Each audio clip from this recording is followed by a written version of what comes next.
Hello दोस्तों, आज की कहानी हमें हमारे सब्सक्राइबर अमर ने गुजरात से भेजी है। ये उनके साथ घटी एक सच्ची घटना है। चलिए कहानी को शुरुआत करते हैं।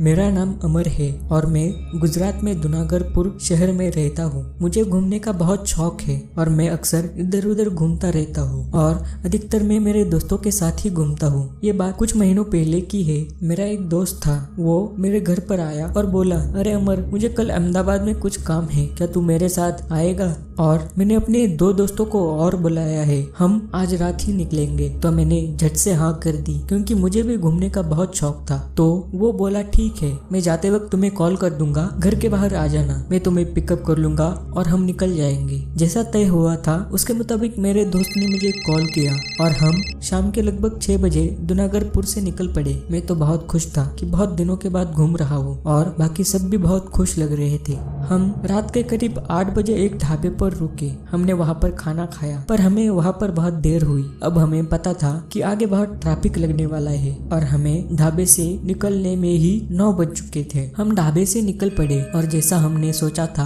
वैसे ही 10 किलोमीटर आगे जाने के बाद हमें बहुत लंबा ट्रैफिक मिला। हमारा करीब 1.5 घंटा उस ट्रैफिक में गया और आगे हमें एक छोटा सा रास्ता दिखा जो जंगल में जा रहा था। हमने उधर खड़े एक आदमी से पूछा, भाई साहब, ये रास्ता किधर जाता है? तो वो आदमी बोला, ये रास्ता जंगल से होकर आगे इसी हाईवे पर निकलता है। तो हम बोले, क्या हम इधर से जा सकते हैं क्या? तो वो आदमी बोला, जा तो सकते हो पर भूल कर भी जाना मत। इस जंगल में एक भूतनी है जो इस रास्ते से जाने वाले के लिए खतरा बन सकती है। तो हम बोले, हम ऐसी बातों को नहीं मानते और हाँ, कुछ भी मत फेंको। और हम ट्रैफिक से बचने के लिए उस रास्ते से आगे बढ़े। हम जंगल के रास्ते पर घुस चुके थे। हमें वहाँ पर तरह तरह की भयानक आवाजें सुनाई देने लगी थी। अंधेरा बहुत था। हमारी कार की हेडलाइट की जितनी रोशनी पड़ रही थी उतनी ही उस समय उस जंगल में रोशनी थी। तभी थोड़ी सी दूर जाने के बाद हमारी कार का टायर अचानक से पंक्चर हो गया। गाड़ी वहीं पर रुक गई। हमें अब बहुत गुस्सा आ रहा था पर गाड़ी का टायर तो बदलना पड़ेगा। तो मेरे बाकी के दोस्त टायर बदलने के लिए नीचे उतरे पर मैं अंदर ही बैठा रहा। थोड़ी देर बाद मुझे आगे से कोई चलते हुए दिखा जो कि हमारी ही तरफ बढ़ रहा था। वो गाड़ी की रोशनी से बहुत दूर था पर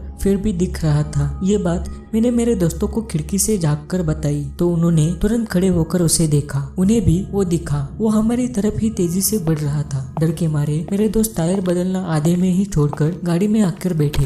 अब हम सभी गाड़ी के अंदर से उसे देख रहे थे। जैसे जैसे वो हमारे करीब आ रहा था हमारी दिल की धड़कन बहुत तेज हो रही थी। वो जब गाड़ी की लाइट के रडार में आया तो हमने देखा कि वो तो कोई औरत है और उसने उसके हाथ में कुछ पकड़ा हुआ है पर ठीक से कुछ दिख नहीं रहा था। और हमें एक बहुत बड़ा शॉक लगा जब हमें अच्छे से दिखा कि उस औरत के हाथ में क्या है। उस औरत के हाथ में 3 कटे हुए सर थे और उसके पाँव भी जमीन से बहुत ऊपर थे। अब हमारे मुंह से कुछ निकल ही नहीं रहा था। हम बहुत डर चुके थे और तभी अचानक से उसकी हमारे तरफ बढ़ने की रफ्तार बहुत बढ़ गई थी। उसे देखकर हम बहुत चिल्ला रहे थे। वो बहुत तेजी से गाड़ी की तरफ बढ़ी और एकदम से वहां से गायब हुई। हम थोड़ी देर में शांत हुए। हमें वहां से निकलना था पर टायर पंक्चर था और हम नीचे भी नहीं उतर सकते थे। तो हम चारों बहुत हिम्मत करके गाड़ी से एक साथ नीचे उतरे तो हम क्या देखते हैं, गाड़ी का टायर बिल्कुल ही ठीक था। हम चारों चित हो गए थे। हम तुरंत गाड़ी में बैठे, गाड़ी चालू की और गोली की रफ्तार से गाड़ी भगाई।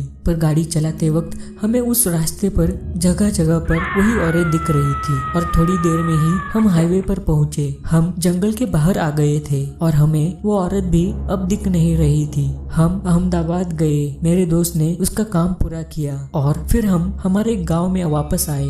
आज भी हम सोचते हैं कि अगर हमने उस आदमी की बात सुन ली होती और उस रास्ते से ना जाते तो इतने बड़े हादसे का शिकार ना होते। तो दोस्तों, ये थी अमर की एक खौफनाक कहानी। कहानी अच्छी लगी हो तो वीडियो को लाइक जरूर करना, अपने दोस्तों के साथ शेयर भी करना। अगर आपके पास भी अपनी कोई एक सच्ची डरावनी कहानी हो तो मुझे इंस्टाग्राम पे जरूर भेजना, लिंक डिस्क्रिप्शन में है। और हाँ, अगर मेरे चैनल पर नए हो तो चैनल को सब्सक्राइब भी करना। मैं मिलता हूँ आपसे किसी नई और डरावनी कहानी के साथ। तब तक के लिए अलविदा।